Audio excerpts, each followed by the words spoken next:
Daniel adjusted the collar of his neatly pressed white shirt and looked at himself in the small mirror hanging inside the restaurant's employee locker room. The shirt was old, and the cuffs had been carefully stitched by hand after years of wear, but it was spotless. He believed that even if life took away money, it should never take away dignity. Every morning began the same way. Before sunrise, Daniel woke to prepare breakfast for his 7-year-old daughter, Lily. He packed her school lunch with whatever he could afford, braided her hair as she giggled at his clumsy attempts, and walked her to school before rushing to his second job. His wife had passed away 3 years earlier after a sudden illness, leaving him to raise Lily alone. Since that heartbreaking day, every decision he made revolved around one promise he whispered at his wife's bedside: "I'll give her the happiest life I can." Money was always tight.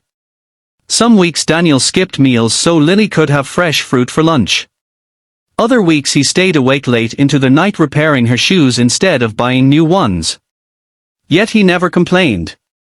Whenever Lily asked if everything was okay, he simply smiled and replied, "As long as we're together, we're rich." In the evenings, Daniel worked as a waiter at one of the city's most luxurious restaurants. Crystal chandeliers sparkled above polished marble floors. Wealthy executives, celebrities, and influential business leaders gathered there almost every night. The restaurant was a place where a single dinner often cost more than Daniel earned in several days. Despite his humble background, Daniel loved serving people. He remembered customers' favorite meals, greeted everyone warmly, and treated every guest with genuine respect. Many regulars specifically requested him because of his kindness. But not everyone appreciated him. A group of wealthy businessmen visited every Friday evening. Expensive watches gleamed on their wrists, and they often measured people by the brands they wore rather than the character they possessed. To them, Daniel wasn't a hardworking father. He was simply the poor waiter. "Look at those old shoes," one of them whispered one evening. "I bet they are older than my car," another laughed. The group burst into quiet laughter while Daniel continued serving nearby tables as if he hadn't heard a word. His younger coworker, Emma, frowned. "I don't know how you ignore them," she said after the men left. Daniel smiled softly. If someone needs to make another person feel small to feel important, they are already carrying a burden much heavier than mine. Emma shook her head. "I wish I had your patience." "It's not patience," Daniel replied. "It's perspective." That Friday evening seemed ordinary at first. The restaurant buzzed with conversation as musicians played gentle piano melodies in the corner. Candles flickered across elegant tables, creating a warm golden glow. The manager suddenly hurried into the dining room. "Everyone," he announced quietly, "our new CEO is visiting tonight. This is the first time they'll dine here since acquiring the company. I expect absolute professionalism." Every employee immediately straightened their uniforms. Rumors about the new CEO had spread for weeks. Some claimed the CEO had built a billion-dollar business from nothing. Others said they rarely appeared in public. Nobody knew much beyond the fact that the new owner valued honesty above everything else. The businessmen sitting near the center of the restaurant exchanged amused glances. One leaned closer to the others. "I've heard something interesting." "What?" "The CEO is deaf." Another smirked. "Seriously?" "That's what I was told." A slow grin spread across the table. "I've got an idea." The others leaned in. "Let's send our favorite waiter." Their laughter remained low enough that nearby customers couldn't hear. "When the CEO ignores him, Daniel will panic. He'll probably..." The restaurant fell into complete silence. Conversations stopped in the middle of sentences, forks hovered above expensive plates, and even the soft piano music in the corner seemed to fade into the background. Every eye in the room was fixed on Daniel and the distinguished CEO. The businessmen who had arranged the cruel prank exchanged confident smiles. They were certain Daniel would panic. They had spent the last several minutes whispering and laughing among themselves, convinced they were about to witness the biggest embarrassment of the evening.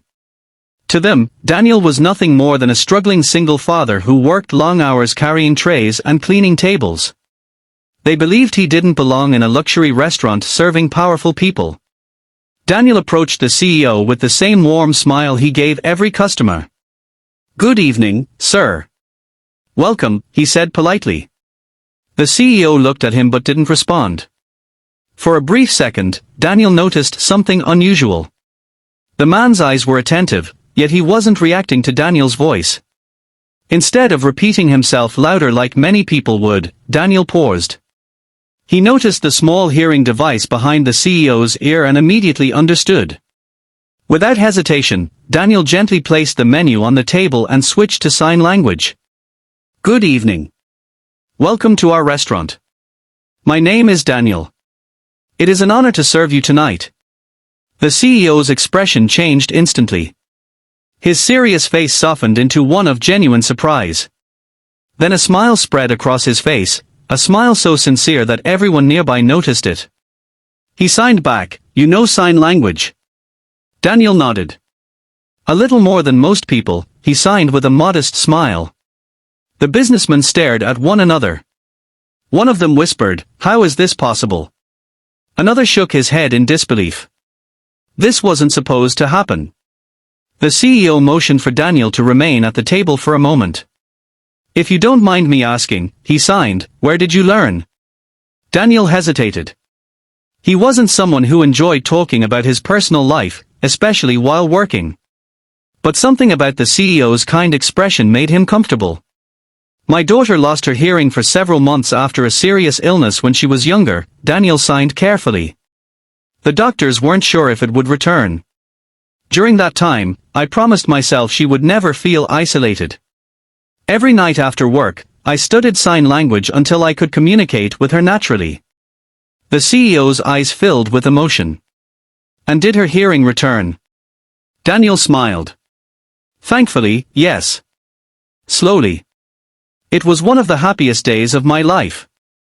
But I never stopped learning. I realized there are many people who depend on sign language every day." The CEO looked deeply moved.